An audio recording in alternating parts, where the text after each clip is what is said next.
સૌપ્રથમ વાત કરીએ હવામાન નિષ્ણાત અંબાલાલ પટેલની આગાહી। રાજ્યમાં આંધી અને વંટોળની અંબાલાલ પટેલે આગાહી કરી। આંધી વંટોળને કારણે ધૂળની ડમરી ઉડશે। 18 થી 23 તારીખ દરમિયાન પ્રી મોન્સૂન એક્ટિવિટીના કારણે વરસાદ પડશે આગાહી કરી છે આગાહીકાર અંબાલાલ પટેલે।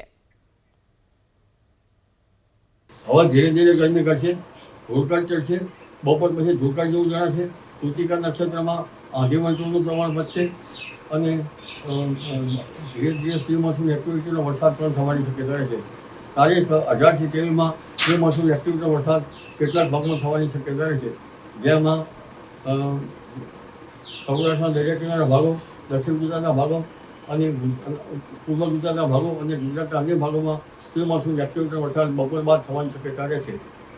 આ ઉપરાંત લગભગ ભારે ગતિના પવનો ફૂંકાશે અને કાચા મકાનના સાપરા ઉડી જાય તેવા પવનો હવે ધીરે ધીરે ફૂંકાવાની શક્યતા રહેશે। લગભગ જોવા જઈએ તો 25મી મેથી 5-6 જૂન સુધીમાં રોહિણી નક્ષત્રનો વરસાદ થાય તો રોહિણી નક્ષત્ર બેસતા વરસાદ થાય તો મોતેલું ઘટે અને બીજા ભાગમાં વરસાદ થાય તો એટલા 72 દિવસમાંથી ઓછા, પણ રોહિણી નક્ષત્ર ઉતરતા વર્ષે તો સારું। રોહિણી નક્ષત્ર ઉતરતા વરસવાની શક્યતા રહેશે। તારીખ 1, 2, 3, 4 જૂનમાં પણ કેટલાક ભાગમાં રોહિણી નક્ષત્રનો વરસાદ થવાની શક્યતા રહેશે।